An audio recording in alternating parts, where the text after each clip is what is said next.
we're going to talk about the LFOs present on the IK Multimedia UNO Synth Pro. Yes, there are two. And really, within any synthesizer, especially an analog synthesizer, you need as many modulation sources as you can get to have variability in more functions. So many of the great vintage synthesizers only had one LFO, which obviously did them okay, but at the same time, the possibility of being able to modulate two things at once or modulate a modulator, those are super important and kind of modularly minded possibilities. So in the amazingly powerful, though compact UNO Synth Pro, there are two LFOs. They are accessible by, of course, pressing the LFO button. Now, let's keep in mind that you do have to tell the Synth Pro what you want to have modulated by the LFO. So that is a thing you do in the matrix, which we have not talked about yet, but we will get to the matrix. And the more specific elements of assigning an LFO to a source will be covered in, or assigning an LFO to a destination will be covered in that video when we get to the matrix. But for now, I have already directed LFO 1 to control oscillator 1's pitch. Now, I'm not a big fan of the siren sound, but it really demonstrates what's happening with the LFO, which is why I always direct it to the oscillator. Of course, it'd be much more fun and sound cooler to direct it to the filter, but we could direct it to many, many different things. Anyway, so initially I'm just going to have it set to the oscillator and we'll listen to what it does. Okay. So right now we have, let's assume we've just pressed the LFO button like so. And our first option, you can see, the LFOs section lights up to show you what functions the knobs have. Our first function is wave. I'm going to get the rate a little bit up.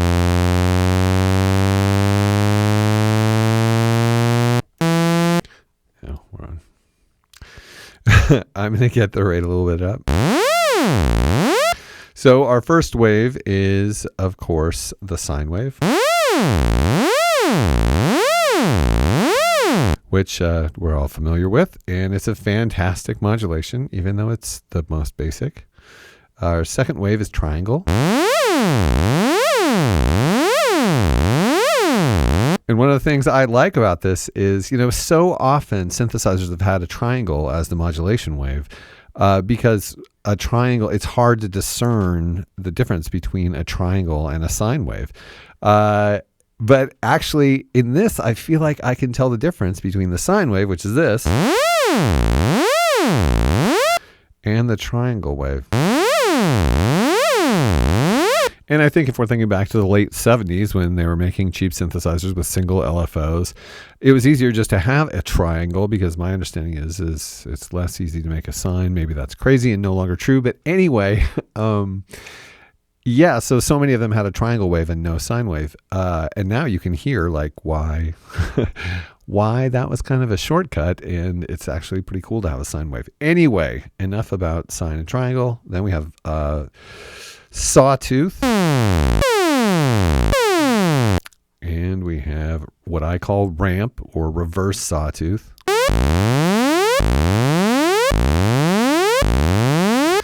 There needs to be someone to come along and demand that there be some consistent distinction between these two sawtooth shapes. I know a guy who likes to do that sort of thing. Anyway, so next we have square wave.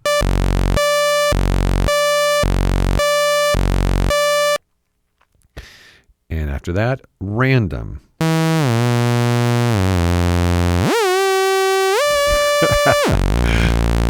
I have not played this yet. This is funny.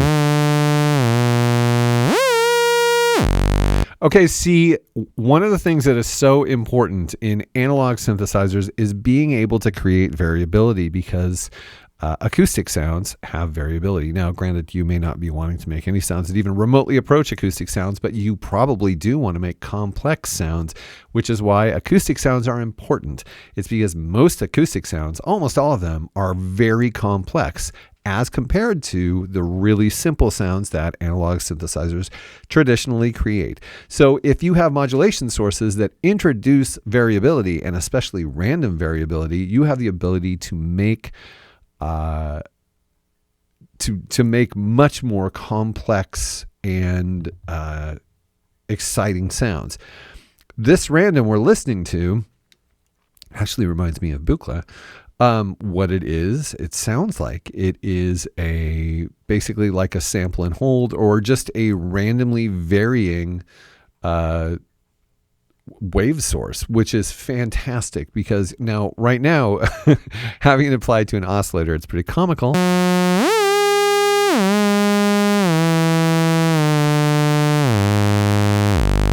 But if you start thinking about it, and I'll demonstrate it here in a second, about what happens if you speed the frequency of it up and diminish the amount by a substantial degree, you're going to introduce very minor and tiny variations like those that are found in vintage analog oscillators. That's where this becomes super important because, in this day and age, people need really stable oscillators, which is kind of sad for people who like the sound of analog synths because analog synths have distinctly unstable oscillators. But, companies are put in this terrible position because they don't want to make oscillators that go out of tune. But you kind of need oscillators that go out of tune to have really authentic analog sound. So here is your opportunity to subtly vary the frequency of your oscillator in a way that would be consistent with analog synthesizers. And that's why this synth is capable of some analog sounds. Now, it is an analog synthesizer, but it's capable of some analog sounds that sound more analog than other analog synthesizers, and perhaps even vintage ones. So hopefully I will do a video on how to make a super traditional analog vintage sound using techniques like the one I'm describing. Now let's just listen to this a little bit faster.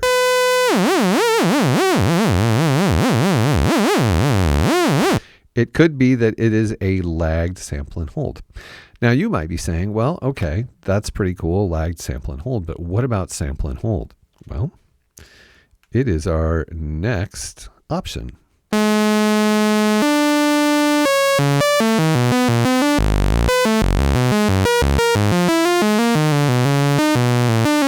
Or, as I like to call it, what the 1960s thought every computer sounded like.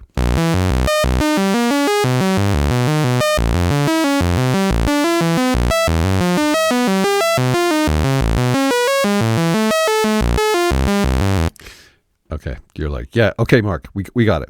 Yeah, we know what sample and hold sounds like. Okay, let's listen to the next thing, which is exciting and wonderful. It's actually not a low frequency oscillation. It is a high frequency oscillation, and it is noise. Now, obviously, having these set to extreme functions is beneficial so that we get a sense of what the modulation actually is. But noise as a modulation, is a way, along with ring modulation or audio range oscillation, noise as an oscillation, noise as an LFO, a modulation, will allow you to create drum sounds that are better than some of the other sounds that you might try to make as drum sounds, because noise modulation just is actually, noise is noise modulation in a lot of ways. So this is a really great thing to have. And again, if I can go back, also there is a frequency of noise I'm noticing.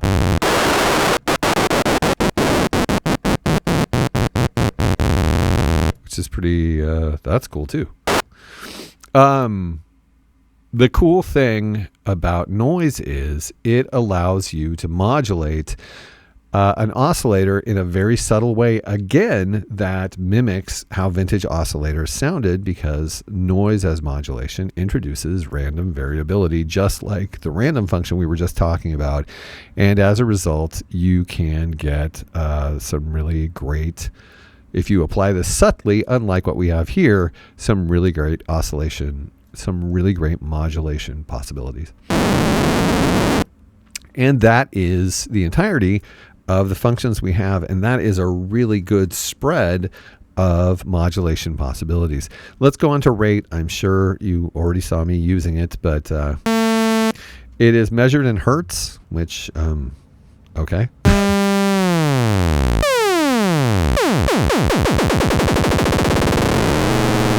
And you'll notice it goes up to what appears to be, I don't have my glasses on, 100 hertz, which you might know, once we get above 20 hertz, we're in the audio range. So this is an audio range LFO. It gets up into the low end of high frequency oscillation. So that is awesome. Let's actually listen to some of these other things at high speed. Having these, basically what you have is you have high frequency oscillator modulation happening, which you can achieve by modulating one oscillator with another or with your LFO, which is cool. Let's listen. Yeah, I wanted to hear random very fast.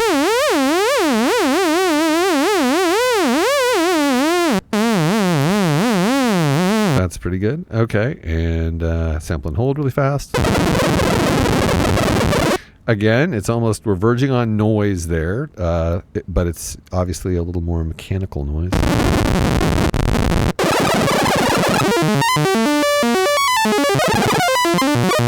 Okay, and so that is your rate knob. And then we have, of course, the fade in, and the fade in is exactly what you might think. It delays the entrance of the modulation. So we might actually get a note in for a bit.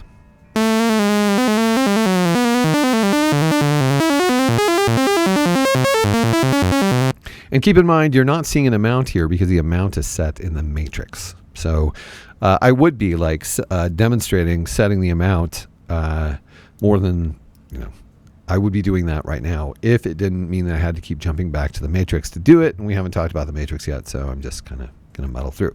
But amount obviously is demonstrated to a degree by fade in. The interesting thing that I found out that I did not realize just as I was setting up for this video is that fade in on the LFO section can be applied to other functions. So that's really cool. It's a modulation source in the matrix. So that's something exciting. So you can have things come in slowly, not just LFO, but other modulations.